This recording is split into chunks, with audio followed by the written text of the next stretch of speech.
Welcome. Wow. Big room today. Hi, everyone. Welcome, welcome. I see some waves at the camera. Welcome, everyone. As you are settling in, please head over to the chat and let us know where are you tuning in from and what lights you up these days? What gives you energy? What powers you up?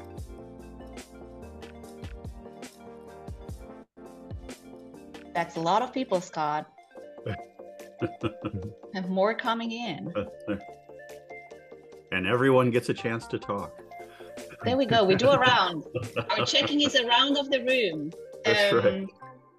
We've got Italy, we've got UK, Ireland, Mexico, Japan, Germany, Sao Paulo, Brazil, Argentina, Romania, woohoo! Spain, UK. Oh wow, the chat is fast. What lights you up today these days, everyone? The world's a heavy place. How do we keep sane? What gives you energy? This planet. Singing, dancing, coffee, running, hugging my loved ones, yoga, skateboarding, napping. Yes, +1 for napping, Marcella. Wonderful. Well, keep the chat rolling, everyone. If we haven't met before, I'm Andrea. I'm a learning experience designer, a facilitator, a learning and community consultant, also the founder of L&D Shakers. We'll be spending the next hour and a half together in a conversation about conversation formats. How cool is that? And I am simply curious before we kick it off to see which of these formats are you already familiar with. Now ask Andy to launch the poll for us and see how that looks like. Which of these conversation formats are you already familiar with? Dialogues Lab, Citra, the Finnish Innovation Department dialogue format, Liberating Structures, or Lean Coffee? It is an or. It's not an and. It is, oh, Didim. I was like, I know them all, but I can't click on them. Which one you know the most? That's right. There's also none of the above, Kate. You're right. Put the none of the above in the chat. Martin. All right. Well, liberating structure leads the path here. None. Followed by lean coffee. Okay, we'll see how these ones. I confess I was familiar with two, liberating structures, lean coffee. I'm excited to learn more about the other two today. And maybe let's give it another second for the poll before ending it. Just liberate. Hi, Romy.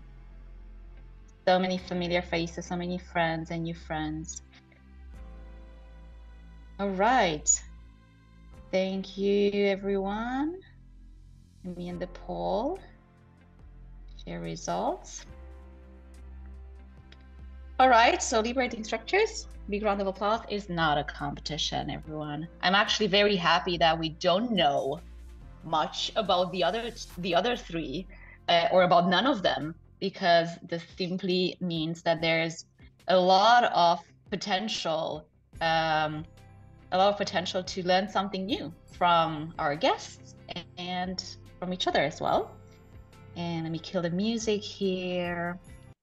Speaking about our guests, I want to quickly introduce them and welcome them and have them to briefly wave at the camera. We're joined today by Jim. Jim, hi, give us a wave. There we go. He is a consultant, a public speaker, author, and the co-creator of Lean Coffee. And thank you so much for replying to a stranger's request on LinkedIn. Jim, that's awesome. For everyone else in the room, do not engage with strangers on social media. That's not a good practice. Welcome to Hanale, who's a training and development professional at Citra, the Finnish Innovation Fund, and we'll share more about scaling meaningful dialogue. We're also joined by Breno. Is Breno in the room with us? Give us a wave. There we go. And Breno is the founder of the Dialogue Lab and Dialogues One, which is the format he'll be highlighting today.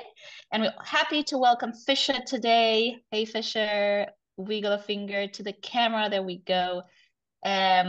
A consultant, facilitator, absolute power practitioner of our beloved formats, liberating structures. And I also have the pleasure to co-host today with the one and only Andy Zontag. Hi, Andy. And with inspiring Seda. Hey, Seda. Yes, brilliant, experienced designers and wonderful humans. All right, so I am going to take the ball and throw it back to everyone joining us today. Head over to the chat and let us know, what are you interested in discovering more about today? What are you interested in discovering more about today? All of it, Harsh, that's it. Everything. Yes, there we go.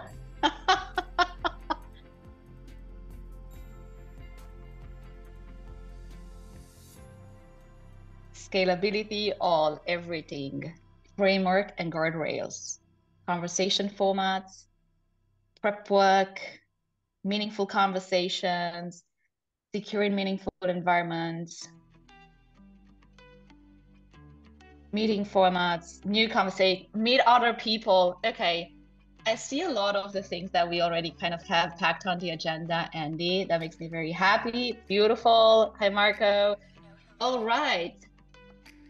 I'm killing the music here and I'm passing the talking stick to Andy, who's going to take it away and intro us into the session. Andy, the floor is yours. Amazing. Thank you so much. Could you stop sharing this sound so I can share the screen? Thank you. I am so excited to share with you. So I'm just going to share a little bit of the intention and the desired outcome of the call today. So yeah, I'm really just thrilled to see everyone here. So the intention of this call is to bring together a community that can drive positive change through conversation formats. And we're so lucky to have these amazing special guests who really are leaders in terms of creating conversation formats. And also, we're so lucky to have such an incredible group of people. It's so wonderful to see all of you here.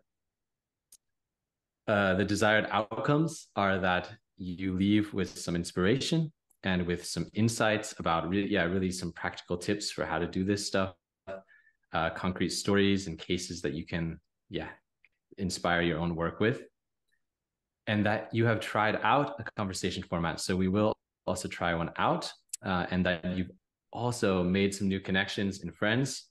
So please feel free to just share your profile, share things that are inspiring you here in the chat as well, and keep that chat alive as we go through. So the agenda is welcome intro. That's what's happening now. Thank you so much, Anna Maria.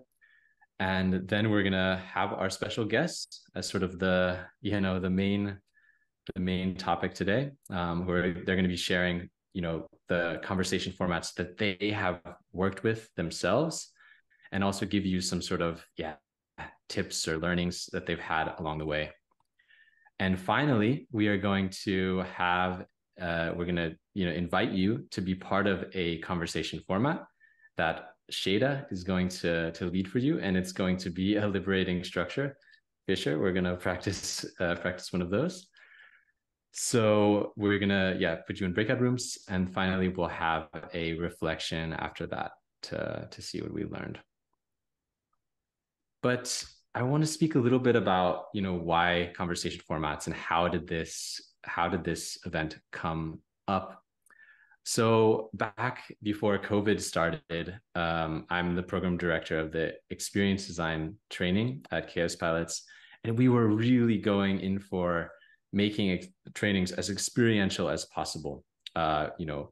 Working with people like, people that specialized in scent, working with DJs to make incredible music. And so when COVID hit, I had a moment where I said, nope, not going to do this. I'm not going to work online. Like for me, I just really didn't believe that we could have the same power in terms of how we designed learning. But we started prototyping. I changed my own mindset there, and finally, and then one of the things that we struck was when we would put participants in breakout rooms. And at first it was quite, rough, just prototyping, building learning experiences as we were going. But we really found that when we created these strong conversation formats, that it created so much value. It created this rich space for learning, gaining insights in a social setting. And so from that point on, I really felt like I sort of struck gold, so to speak. And I've just been really interested in how to, what is the potential for conversation formats as a social technology. Beyond that, I'm incredibly interested in adult developmental psychology. And I love this quote: "Your freedom starts in the center of my chest." When we live in an interconnected world, we live in a space, a world where we impact each other, and we can quite literally see that in the environmental sense. And so in order for us to develop, I really believe that we need to sort of lift everyone at the same time. We need to develop how humans make meaning. We need, adult development at scale. I've been following the work of this is a Swedish billionaire, actually, that's sort of behind the inner development goals. And he started off with this more sort of esoteric, philosophy called the metamodernism. And he wrote these different books, which essentially was just calling for a new philosophy with which we build up our political systems, which puts, as this quote says here, human development should be the goalpost that organizations around the world aim for.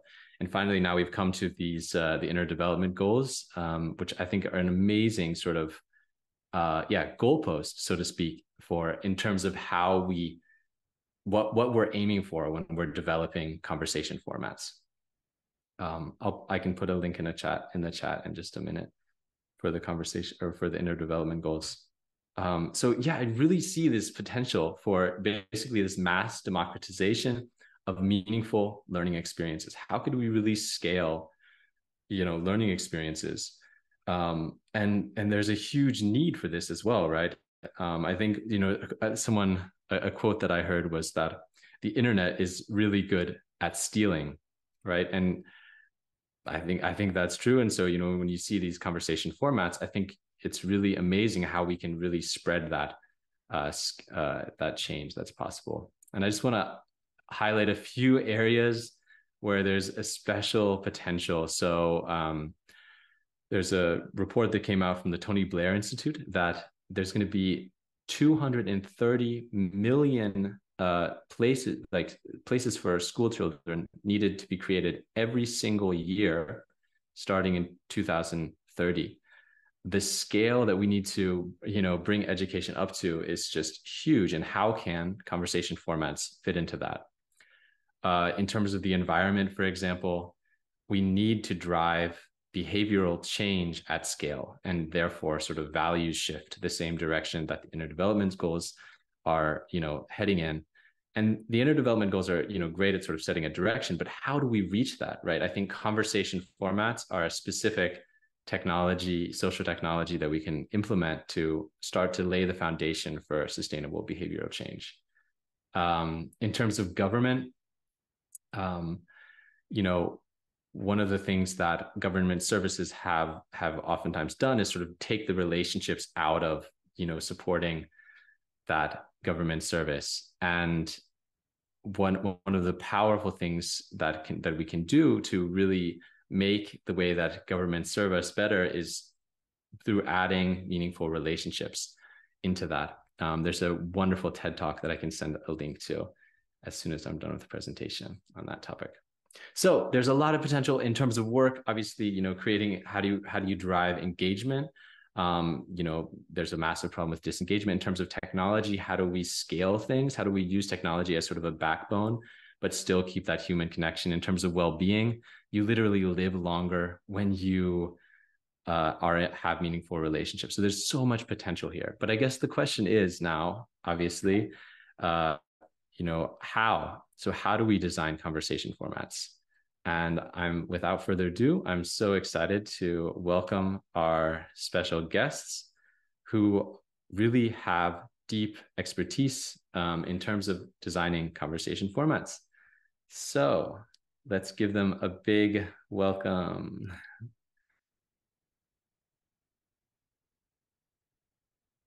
First,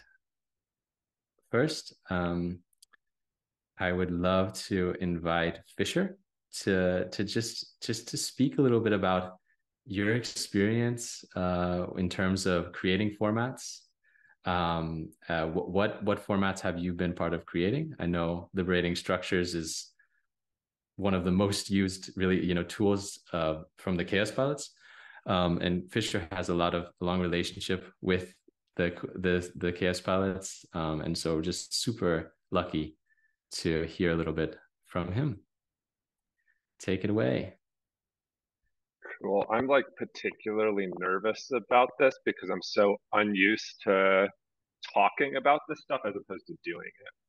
So we'll see if I can actually put together something moderately coherent. I guess for me it's like helpful to start with like how I orient to liberating structures and really orient to all of the formats that we're talking about, which is to me what they share in common is a desire to work with complexity instead of diminishing complexity and seeing complexity as an asset and a benefit that is worth trying to hold on to as opposed to push away and hold at a distance. And the way I think of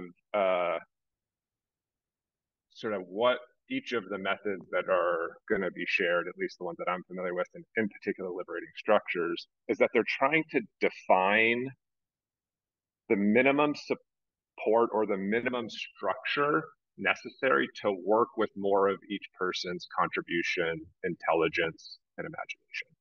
So what's the minimum structure you need to create a stable enough interaction that more of each person's intelligence can come forward and be worked with in the group? And the way, I guess, liberating structures goes about that is by describing 5 very small elements that can be specified in a particular way. And the elements that at least Keith and Henry, who are the co-developers of liberating structures, I'm not one of the co-founders. I correct the chat, not one of them. I've spent a lot of time working in and around liberating structures, but I'm not responsible for bringing it forward. What Keith and Henry did that I find to be maybe the most important contribution they made, beyond sort of describing some tools, some methods, some structures that people use, is to identify that underlying sort of design language of our interactions. And the elements that they describe, these are not the only elements that are present in our interactions, but the ones that they describe are the sort of allocation of time, how time is allocated to different steps of an interaction, the invitation or prompt, the question, the thing that people are invited to do or work on or discuss or explore together, the configuration of space, so literally how we are arranged physically with each other or virtually with each other in the way that we use space to change what is or isn't possible. the distribution of participation, which in many ways is sort of the vaguest of those elements. It's sort of like, how are we contributing and specifying the way in which participation is shared across the group? Find invitation, space, participate. I'm missing one of them. I know I am. Oh, the configuration of groups is the last one.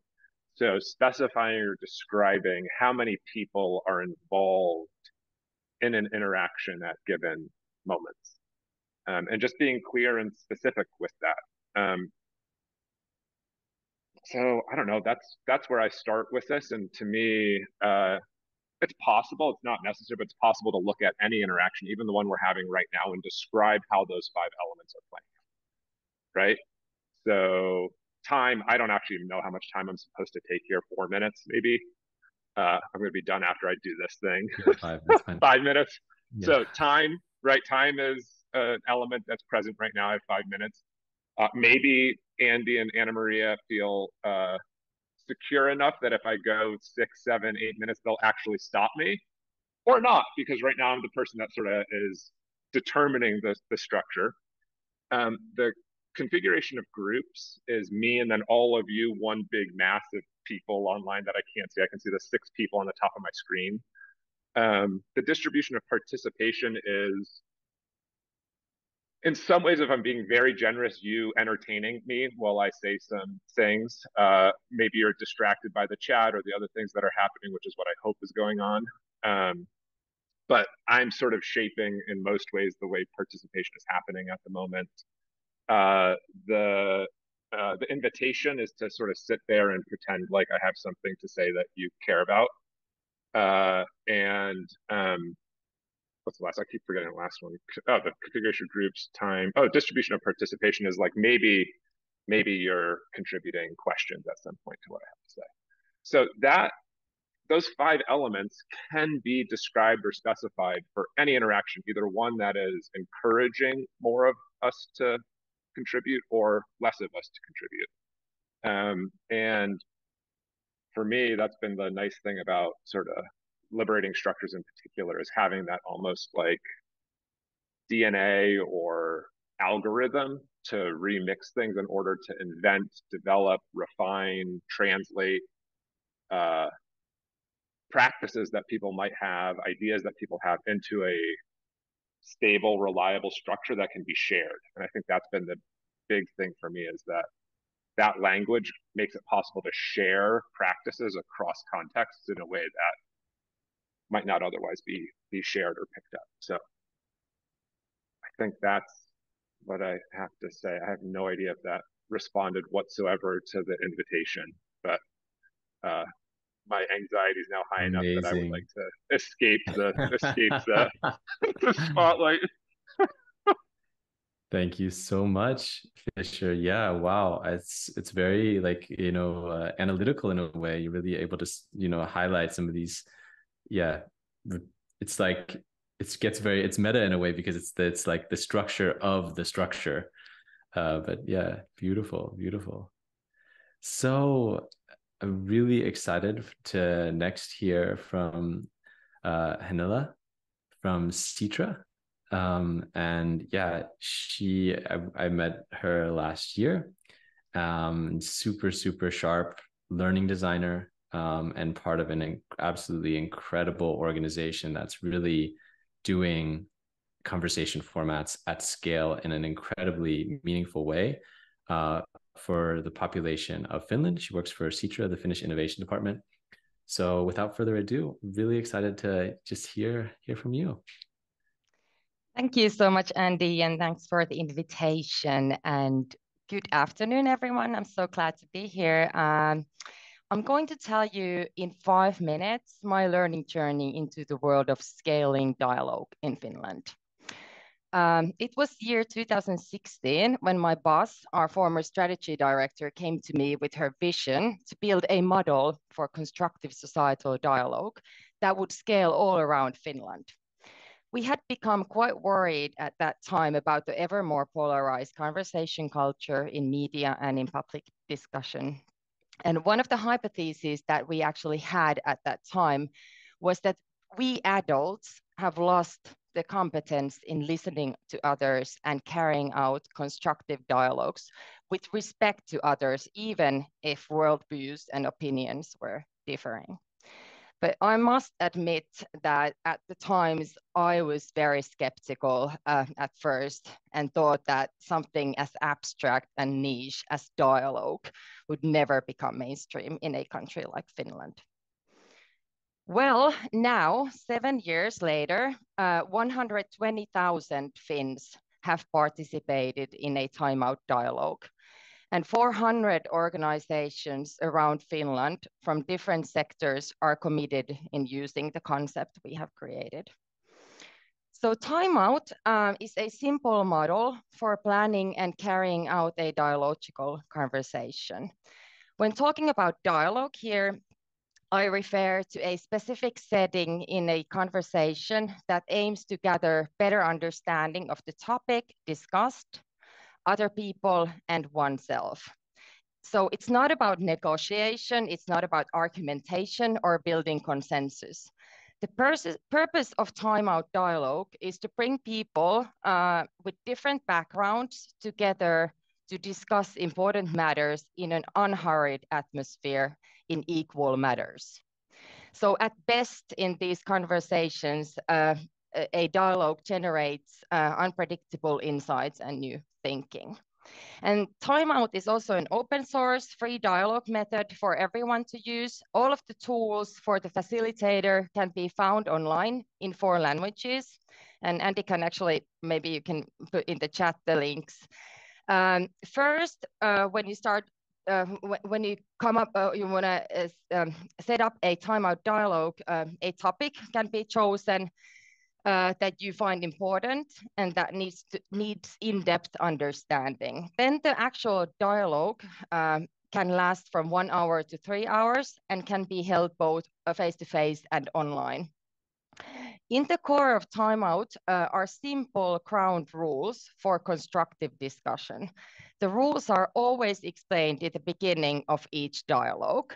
And I'm actually going to put in the chat now the rules for you to review, and they can also, of course, be found online as well. I'm going to walk this through. So the first rule is listen to others, do not interrupt or start side discussions. Second one is join others' talks and use everyday language. This is especially difficult for specialists. Tell about your own experience. Don't tell about anyone else's experience. Don't tell about stuff that you've read somewhere. Tell about your own experience. Address the others directly and ask them about their views. Be present and respect others and the atmosphere of trust. Search and build. Work on the emerging conflicts boldly and look for what remains hidden. And this is very much related to systems thinking as well. Well, the main task of the timeout facilitator is to take care that these rules are respected in the conversations.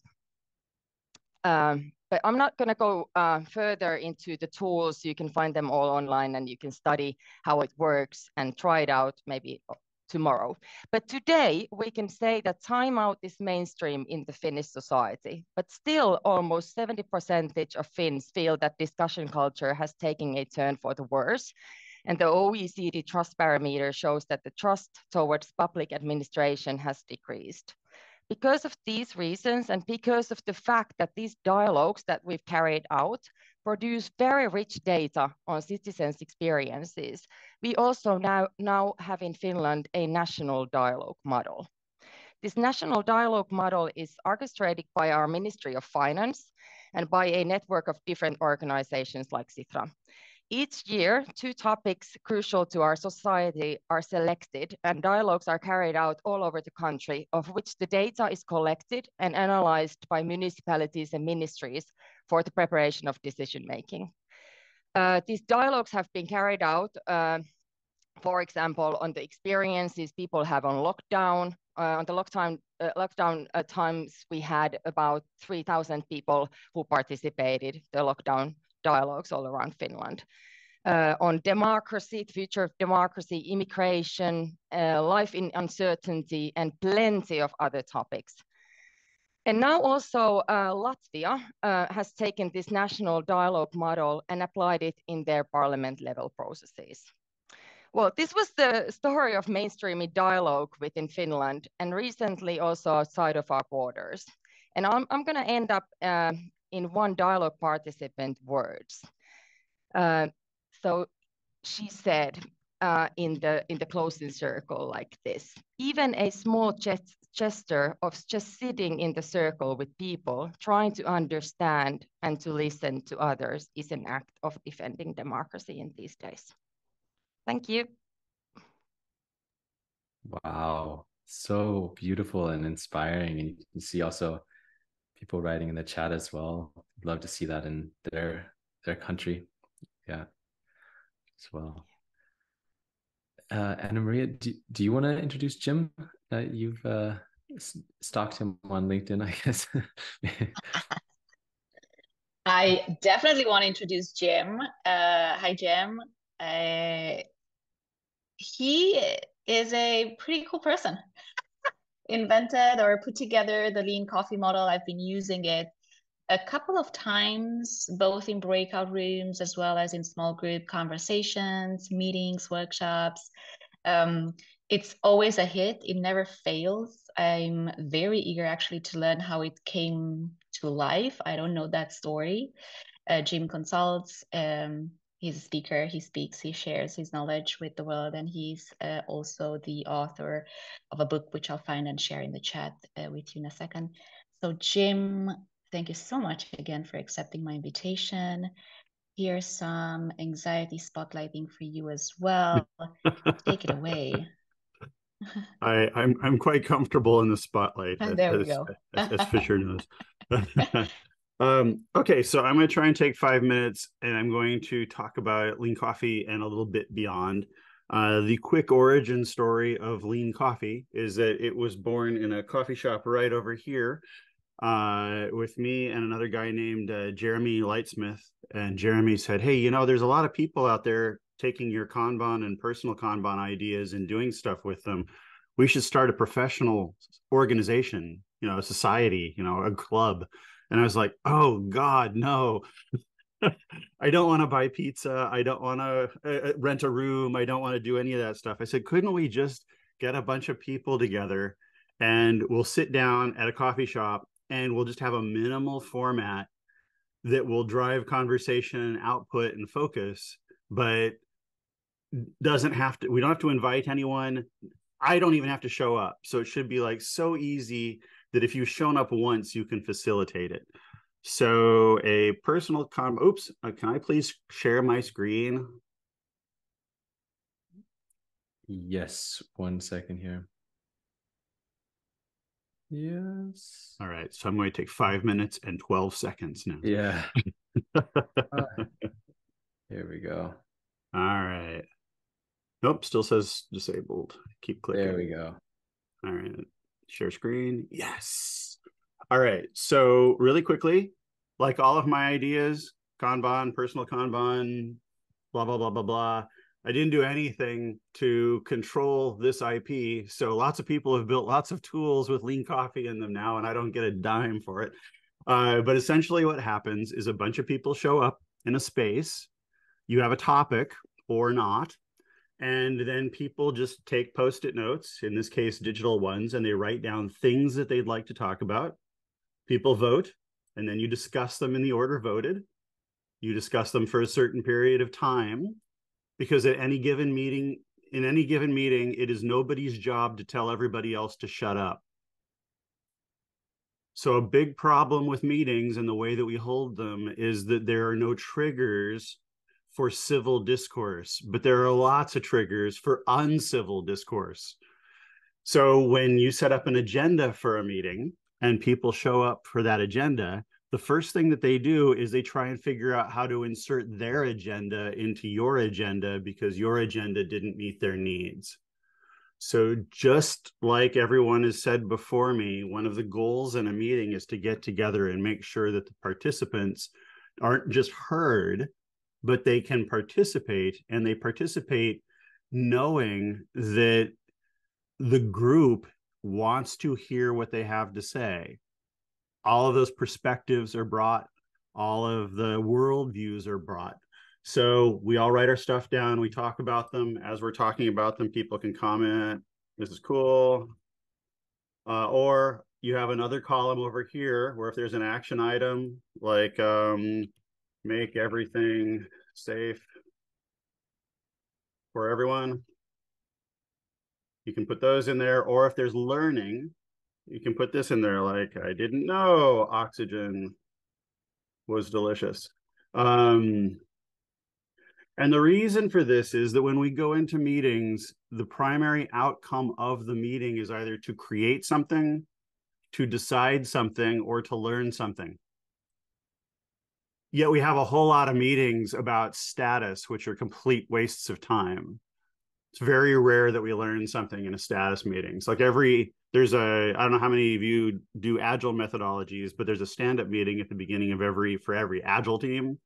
And the first thing that they do is say what they did yesterday, what they're going to do today, and if they have any blockers, which means that in less than 24 hours, the members of that team lost track of what the other members of the team were doing. And that's unacceptable. So we want to make sure that when we have any meeting that we're getting down the value of that meeting so that people can be happy. And then when you're done talking about it, you move it over to done and you pull the next thing. So that's Lean Coffee in a nutshell. It's like super easy. Jeremy and I kicked this off 1 month, and in less than 3 months, it was done in every continent. It just took off. It was, we couldn't control it. So as was mentioned, I've written some books about things, Collaboration Equation and Personal Kanban being the favorites of those two books. But both of those books are about how do you visualize things in a way that people can have better conversations around them. So when we do our work at our online school on Modus Institute, what we're mostly teaching is how do we build these systems of visualization.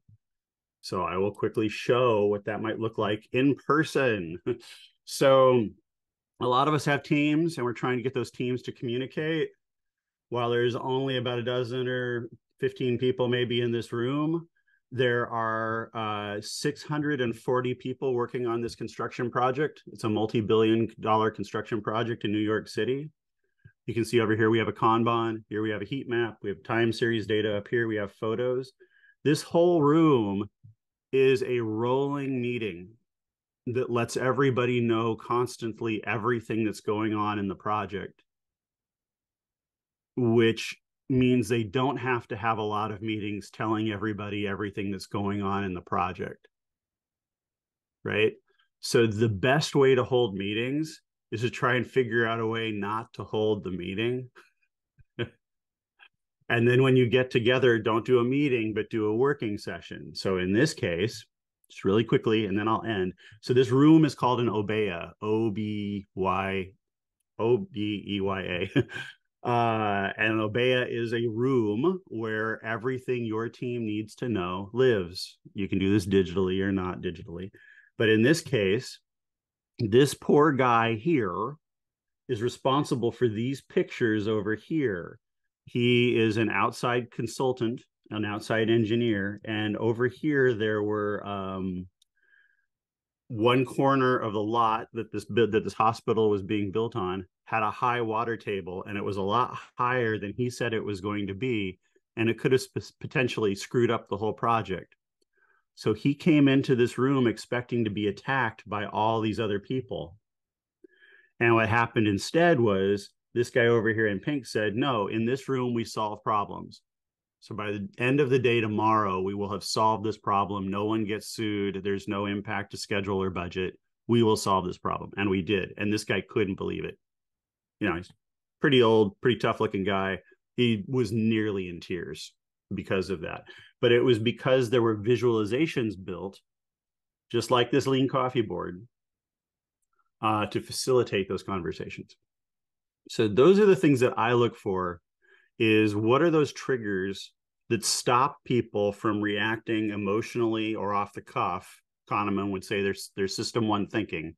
How do we make visual triggers to kick in that group system 2 thinking so that you solve problems and deal with complexity when you need to. Was that 5 minutes? Did I do it? If so, it's the first time ever. Thank you so much. Yeah. Really, really powerful stuff. Thank you so much. Yeah, I love that, that focus on visualization. And yeah, it's a really powerful example as well that you gave the construction of that hospital. So last but not least, let's give a big warm welcome to Breno. We're super lucky to have him with us today. I attended this experience that he made, this conversation format, years ago, just at the beginning of lockdown, and it was called Dialogues 1. Anyone else here? I know I saw Tim. It was the one that invited me here, and it was just this brilliant format for creating really meaningful dialogues, but also using technology in a very smart way to sort of pair people up around topics they're interested in. So, that was my introduction. I was like, I got to know who is behind this. So I did some research and, found Breno, and we had a wonderful conversation. So without further ado, I'm really excited to hear Breno share a little bit about his work. Thank you, Andy. Hello, everyone. It's really lovely to be here. I just want to say the excitement in the room is like palpable from the beginning on.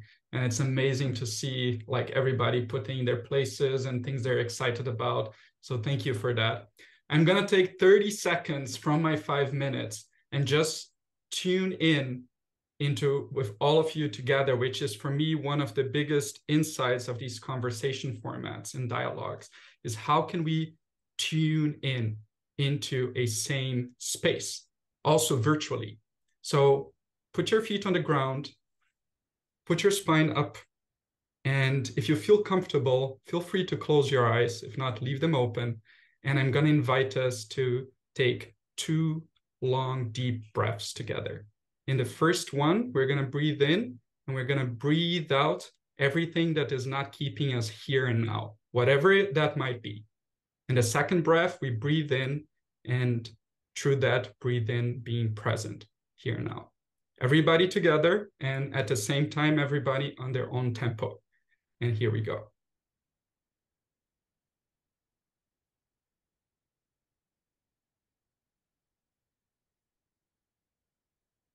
Second one.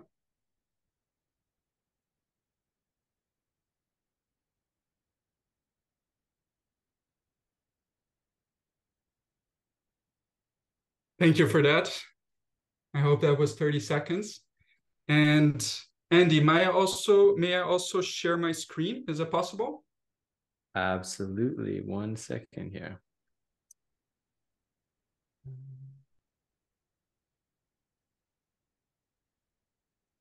You are now able to share your screen. Okay. Can you guys see my screen? Yes. Oh, no, now it's gone. How it moved. Wait. There we go. Let's see if it goes. You had it at the end there. There we go. Now? Yes. Yep. Yes. You see the white and logo? White. Yes. Amazing. White and logo. The Dialogue Lab. I can start speaking just for myself as well. How did this all started? It started a lot with me being in conversations and listening. How am I present in this conversation? And with that, also seeing, what is the activity I'm doing when I'm in conversation? Am I listening to reply to whatever this person gave me? Or am I listening to understand? And these were very different experiences. So how can we really make formats and spaces where this arrow goes all the way through? So listening to reply or listening to understand. And the question then came, what are we truly capable of when we align as a collective and we really deeply connect on understanding one another? So the first insight that came to me, I use this word dialogue, very much in connection to what Hanele also brought. And dialogue for me is not a discussion. And this is very important because in our common language, sometimes we use this as a discussion or a debate, but they are essentially different. So why dialogue? Tapping into the word a little bit, discussion comes from disquatere, which is a Latin word for it, which means basically to break things up. Has this notion of zooming in, breaking it up in many different little pieces, and then bringing analysis to it. It brings this analytical perspective. It does bring many points of view, but I found there was a limitation to it because we keep on focusing on listening to reply. There is a focus on counter-argumentation. And then we stay in this ping pong, that is this game of arguments. And in the end, there is a need to defend a position because we feel threatened in this ping pong game. And in the end, the strongest, most intelligent, most overall seeing argument wins this game. And this is just for me, like, was a pity to see because so much is lost. The potential is lost. So dialogue is tapping into a different nature of the word that is dialogos, that comes from the Greek and means through the word. So a stream of meaning flowing through us symbolically. And the image I get is really the circle where we're unified, and it's not about who is saying what, but what is being created or emerging in between all of us. And this requires a competence. Every input is of importance. The focus is not even on speaking, but on listening. There's a collaborative buildup happening where a creation is taking place in the center. In the best of dialogues, there is a suspension of personal opinions that allows us to really dialogue and listen to someone whose views might be completely opposite to ours. And in the end, everyone wins because there is a co-creation that took place. So I'm very much inspired by David Bohm. Some of you might have heard of him. And Bohm wrote this On Dialogue book. I very much recommend. He also had this experiment that was, I'm not a physicist, so I cannot explain this formula to you, but what I get out of it is this electron plasma experiment, is that basically he observed how a single electron gets in touch with this collective plasma that is, there's collective gas. So a single electron into this collectivity. And by getting in touch with this, to his surprise, instead of being the electron taking away from the collective plasma and being to itself, or the other extreme, dissolving into it and becoming one with it, what happened is that it kept its shape. It didn't morph or anything. It kept its electron shape, but it became incredibly more mobile and shiny. So it was potentialized when entering this new plasma collective. And this was his big insight for tapping into a social sphere. How can we translate this to us humans and how we interact with one another? So to what extent, being a member of the collective, can I be a free individual? So I imagine something like this. How can we start activating one another through listening and unconfusing whatever confusion might be there? So many conversations with Krishnamurti as well, creating these safer spaces for drafting future scenarios. The chaotic path, very much essential in creating a safe space for dialogue to take place. And for the Dialogue Lab, we focus very much on these 4 pillars. That is an alignment, an inner dialogue, a practice that is a team dialogue, a prototype that is action dialogue, and then expanding it into the community and creating system dialogue. So, and we see them interacting with one another as well and being able to complement each other. So to the method itself, Andy was part of this Dialogues 1, which is a format we brought about. And there's always a facilitator to it, and there is a group of people. Ideally, the group of people are matched in a way that many different backgrounds come together. Experience, science, economics, culture, and so on and so forth. There's always a seed topic that is the facilitator who is bringing. to inspire this conversation to like spark itself. And there is a talking piece. We try to be inventive with it virtually, and whatever we are in physical formats, we also bring one physically. The principles are quite simple, and that's why I love them, because they can carry a lot of complexity. That is basically be brief and precise, speak from your heart, and listen as you would like to be heard. And I think I'm already like on the limit of my time, so I'm gonna stop here. But basically, that's it for me. Thank you so much, everyone. Thank you so much, Benno. Wonderful. Yeah, really rich insights there. I love, bringing in from physics and, the etymology of the words as well. Super rich. All right. Well, we have just a few minutes to just have a little bit more of a dare I say it, a dialogue that has been between our guests here today. So yeah, I mean, I'd really like to just jump off with asking if any of our guests, I know Fisher, you wrote a little something in the chat. Do you see any, based on the conversation or what everyone has shared, what are the similarities? What are the repeating themes here in what's been shared so far?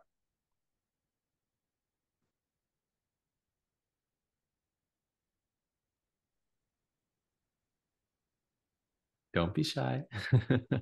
You won't be spotlighted this time.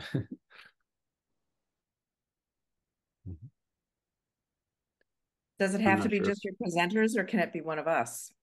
Ah, this is a interesting. Yeah, sure, Kate.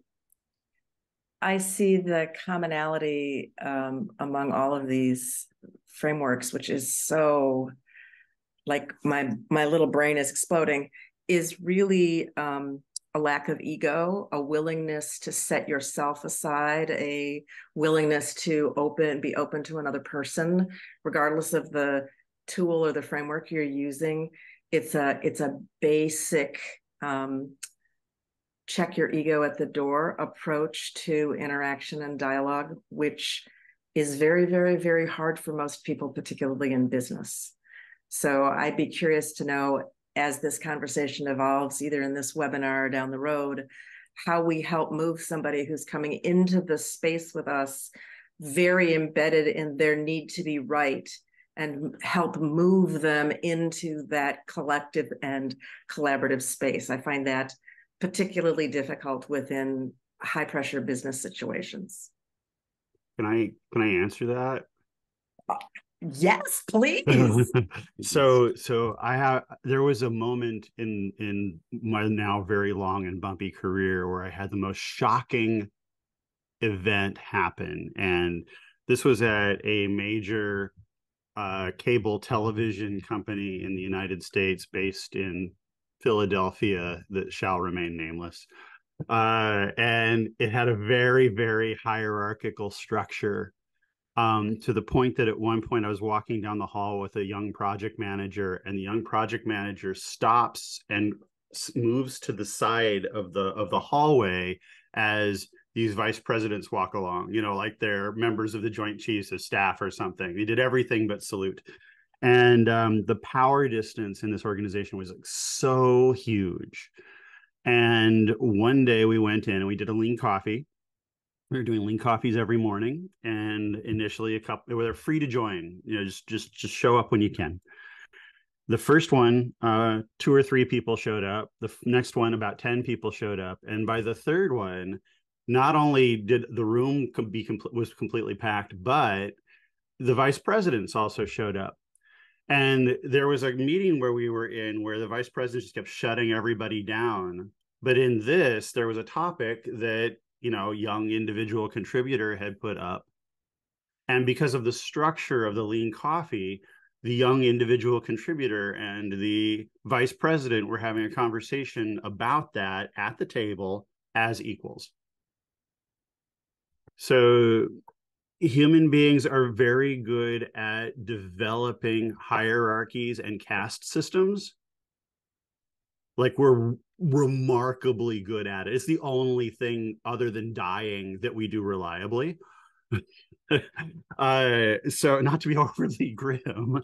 So it was just interesting to me to see how the structure of the Lean Coffee, which could have been a liberating structures meeting, it could have been a game stormings meeting, it could have been any structure, but the structure overrode the existing power dynamic, at least for that short period of time.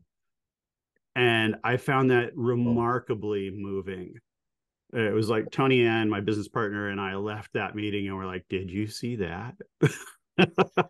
That is Carl and Jason talked to each other. That is interesting because it also suggests that the VP who got to where they are by succeeding within structure and hierarchy were willing to participate at that level because the structure of the Lean Coffee was clear. In other words, they still like the structure, but it changed the way they behaved within it. That is an incredibly generous way of interpreting that. Yes. I would say that person was a studied, born a jerk, was a little kid as a jerk, went to junior high as a jerk, went to college and was a jerk, and then became a professional jerk. And somehow, maybe it was because of the structure, like you say, but somehow the humanity of the system was able to override that person's innate lack of humanity. And I don't meet a lot of people that I put in that bucket, but in this case, that person was one of those people. Yeah. I've met maybe 6 that I would speak so uncharitably about. Very precise. Any other response to Kate's question? Well, I guess I could say something about how we've done that with timeout, because we've carried out so many dialogues where there's politicians and decision makers and citizens and all people from all over, from different backgrounds. And it's exactly like that. You check out the roles at the door when you enter the room, and how the facilitator sort of guides that is that by saying in the beginning that everyone, well, first of all, that everyone presents themselves only with their first name. Usually, they don't tell their titles or they don't tell their last names or anything. Even if people knew that, hey, here is the Minister of Finance or whatever present, they still only like enter the discussion with or the dialogue with their first name. And then the facilitator tells in the beginning that no one is here, that no one has to hear or represent anything else than themselves, that you're not here to as a representative of your organization.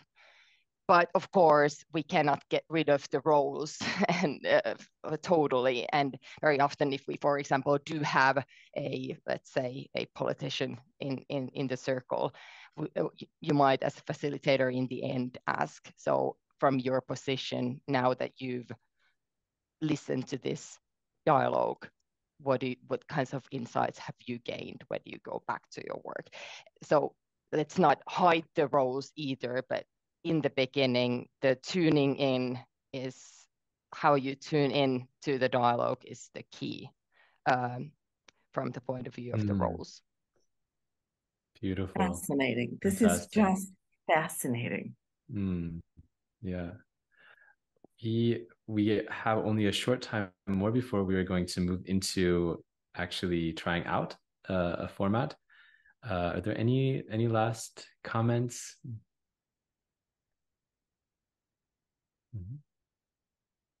Yeah. Aid, how do I say your name? Yeah, I would love to hear. Yeah, my name is Aman. Can you hear me? Yeah. All right. My name is Aman Aid. I just had my last name there. Thank you for the amazing presentation. The question is, are there setups where those formats or some of them, I mean, I've used some of them in an agile, very flat setups, but are there formats where they are not advised to be used? I mean, I think one of the questions that were raised hints towards that, but are there explicitly formats where such methods are not advised to be used because they will not work? Yeah, beautiful. Thanks We'd for love the to question. hear. Thank you.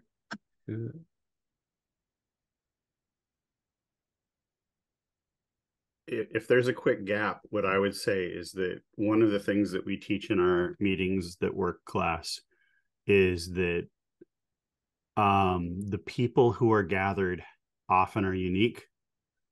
They often have a unique need, something that they need to visualize that's unique.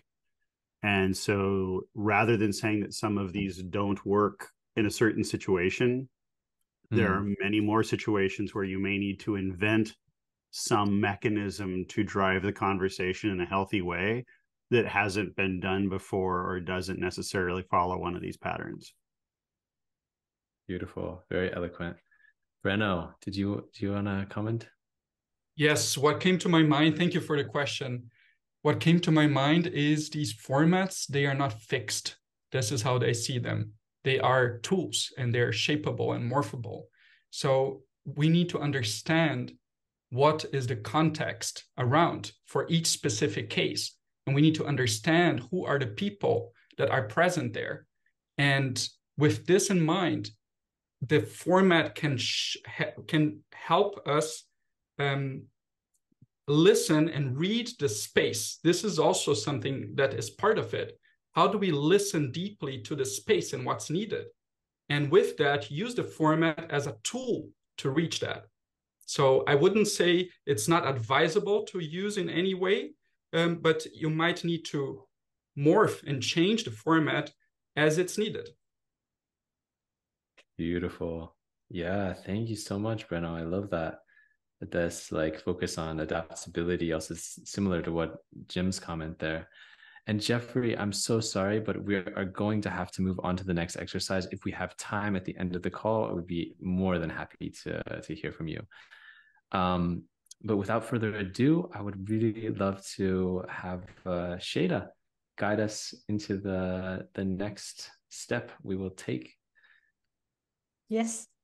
Thank you so much. I think there's a lot of inspiration and some thoughts are already jumping in our heads, and we wanted to kind of lend that and also tap into the collective intelligence by using a format from liberating structures called What, So What, Now What. It's kind of a sense-making format that we can try.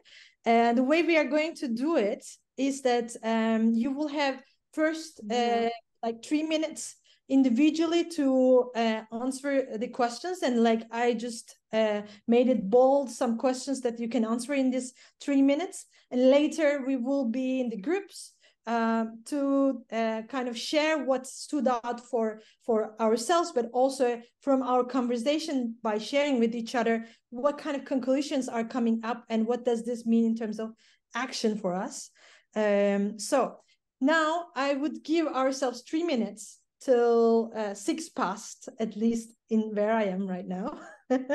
So we can individually reflect, and then we will go into that. So I will give individual space to reflect now.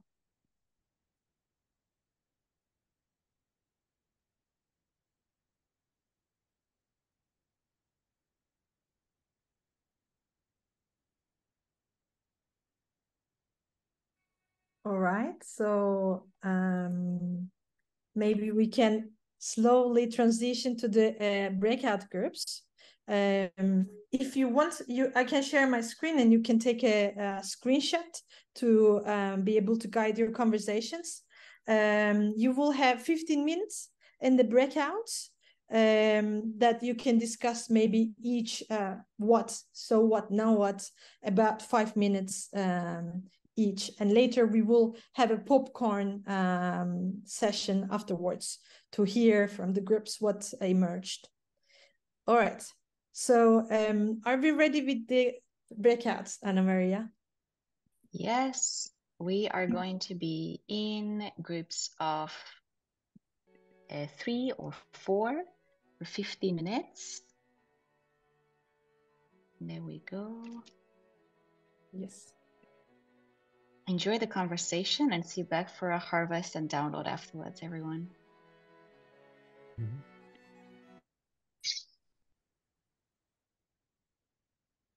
Thanks. See you soon. Have a good conversation.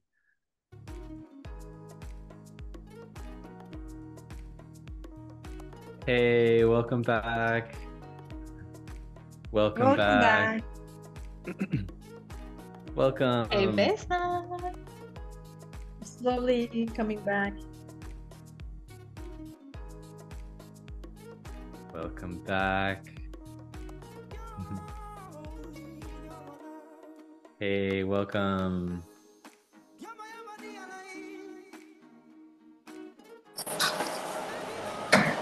Welcome. Please mute yourself if you have background noise. I think we're all back now. Okay, perfect. So we would love to hear what emerged from the breakouts. We would love to hear three maybe voices, like some insights maybe kind of inspired you and you think that this should be known by everyone. This should become to the big group, so please feel free to share. We will hear three voices.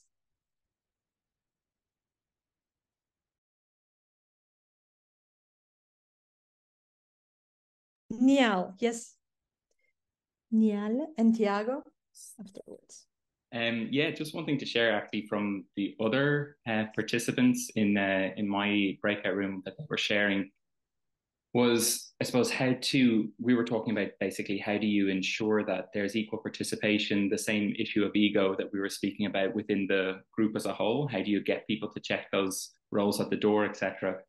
And people were speaking about the importance of co-creating that space with the people who are present in it. Either maybe some of that work might need to happen in advance with certain figures from the company or from the group if they hold more power or things like that. But also it came to my mind when we were speaking, the idea, coming back to I think what Brenna was saying, of the flexibility and the adaptability of these formats, of introducing a format within an organizational context to maybe certain people within that organization and saying, what is our company's version of this? And having many different people contribute from the company in order to form one that is specific to your company, to your culture, to your needs. And then, that's something that you can maybe gain greater buy-in from a wider range of people. That was one of the thoughts that we were kind of sharing and thinking about. Lovely. Thank you. Tiago. Hi, can you listen to me? Yes. Yes. Andy, Ana Maria, nice to meet you here again. In our breakout room, we were discussing about how it's hard to listen and how it's hard to establish connection with people with this guy together, the enemy of connection between people. And we have been talking, and Vesna, she told something very interesting. It's how we can listen to ourselves first and then listen to other people, and how we can sustain the field, the energy. And after this, we can set the structure to facilitate the groups to understand what they really want and not the buzzing words around them. So it's a really big challenge that we have been discussing about. Lovely. Thank you. Kate, I think that's the last hand I see. Yeah, thank you. We were just getting started with a really exciting conversation about, well, the way I would say it is accessibility and making sure that introverts are still getting something out of it. Now, I know from going to a lot of facilitated events, there are moments when people are kind of like, oh, here we go. And then once they get into it, they feel a lot better and so connected and more present. But really want to honor the needs of introverts. So we were just starting to talk about, maybe doing pairs instead of groups. I have a lot of thoughts about asynchronous conversations, typing, writing. So just started some really interesting thoughts about how we encourage people to stretch past their comfort zone, but at the same time also make things safe for people who are shy, neurodivergent, or introverted. Lovely. Amazing. Yes, Yeah, thank you so much. Sorry, Shada, interrupting each other. No, thank you. Thank you so much. Yeah.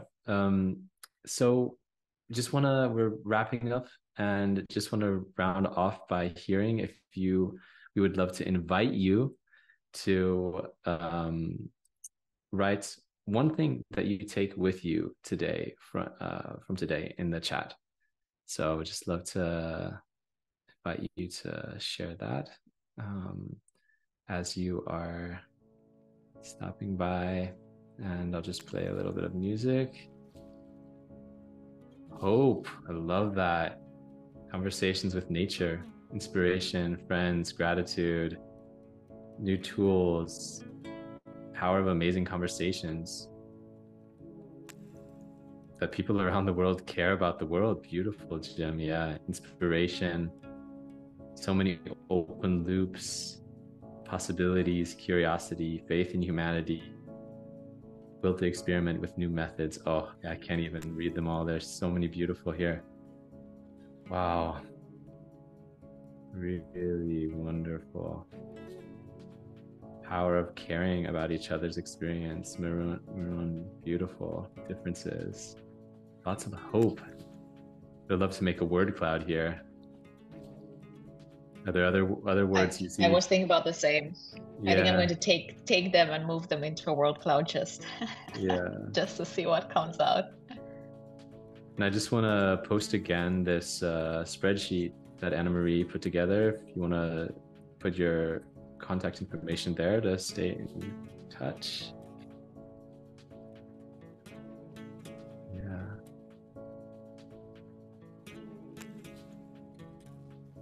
Beautiful. Compassion. Awesome. Oh, thank you so much, everyone. And yeah, it's really, really powerful what we can do together when we come together to learn. And yeah, really do stay in touch and reach out. And we would really love to hear your experiments with using formats going forward. I mean, I think, it's a relatively, like, the exploration of the design principles used in formats is relatively, something that I'm really interested in to continue that dialogue. And yeah. Anything else you want to say, Anna Maria, or I don't know. Just heart is full of gratitude. Thank you for taking 1.5 hours of one of your most precious resource, your time and your energy, to gift it to a group of strangers. Thank you for all the insights. I've received here a couple of messages, and I also see a desire, a wish to have these conversations more often. We should meet once in a month, says Tiago. So maybe we can explore that. Maybe we can do something there. I don't know. We'll keep you posted. Andy, thank you so much. And say that it was beautiful to prepare this with you. And thank you for our wonderful speakers and hosts. Enjoy the rest of your day, wherever you are in the world. And hope to see you very soon in this big, beautiful world of the internet.